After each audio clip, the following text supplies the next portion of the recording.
Faraday cages. Should we discuss?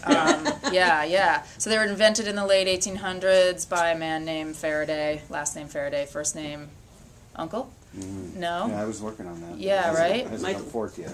Was it Michael Faraday? Was it Michael Faraday? Anyways, yeah, so they originally, they would put things in there that you didn't want to get struck by lightning and stuff like that. And then they used them to test psychics later on to find out if, in fact, people were receiving, if the information they were receiving was electromagnetically based or not. Anyways, yeah. See, this is all super researched. True, it's all true. Yeah. Now I'm going to read from the Nat Tunchep. Don't you think? Anyway, so yeah, what else can I tell you guys? Psychic attacks. I didn't really get into that. You guys know what those are, right? That's also what this book is about. It's about psychic attacks. Then that's when you sort of telepathically make somebody sick with your mind. Some kind of voodoo? It's kind of like voodoo, I guess, in a way. Yeah. Mind voodoo. Yeah, it's like mind voodoo. But the dead can attack you. It's something to worry about, actually. Once you realize... There's a lot of people that want to attack me already. Yeah, no, I know. I know. I think pretty much everyone in our family feels that way. Anyways, yeah, there's a pretty great book to read if you're interested in psychic attacks and you're not interested in reading my book. It's by a woman named Dion Fortune, and she wrote a book in the 30s called Psychic Self-Defense. And it's actually really, I'm not joking, it's a great book. It's kind of like an occult self-help book, and there's even some dietary suggestions if you feel like you're getting attacked. For example? It's sort of the usual, like no meat, stuff like that. Although I think you should probably not eat the food that you think your attacker, right? I mean, let's say your attacker really, or they don't really like something, then you should eat that, right? Like if they're lactose intolerant, go crazy with the cheese.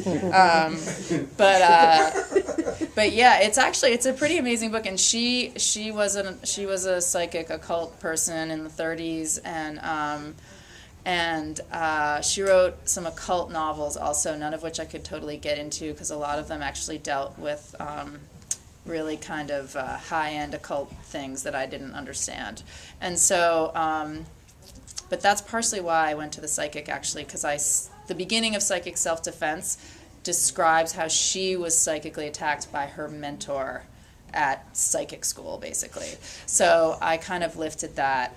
And so because you can be, as you know, psychically attacked by the dead, I thought it might be wise to contact her and make sure she wasn't upset that I had used her story. So I went to the psychic, and the psychic actually did contact her, right?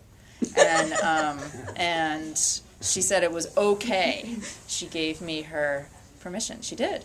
She gave me her permission. How did she summon her? Well, it was really kind of interesting, and I say this as somebody who is, I don't say it, how can I say what I'm trying to say, what I'm not saying. I'm not saying it in any kind of demeaning way or an insulting way to her, but it was really interesting to watch her like summon this information, right? So I said, well, her name's Dion Fortune and blah, blah, blah. Can you tell me, is she cool with what I did? And so she's just like, and I thought it would take a little bit of work to contact this woman. I thought there'd be like some, I don't know, right? Grunting? I don't know. It would have required some sort of effort. Effortless. It was effortless, but it happened immediately. She just was like, does she wear a lot of jewelry? Tell me about, she started asking me about her, and I was like, I don't know, actually, I have no idea. And oh, come on, she must wear a lot of jewelry. Well, I know, it's right. I mean, a lot of it was pretty straight up, like, does she have a turban? No, she didn't say that.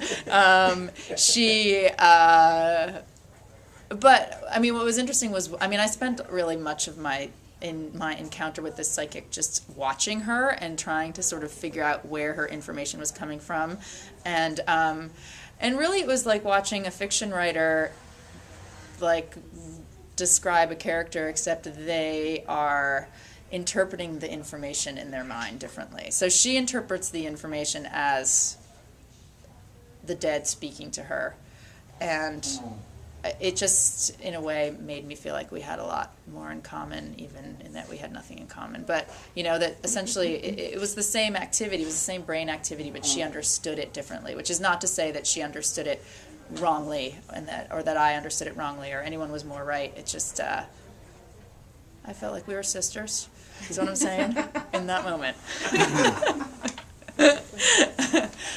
Anyways. That's really all I have to say. I can ask myself some more questions. You guys can ask me a question, or we can just go to the ambulance now and, and be done with it. Sweet.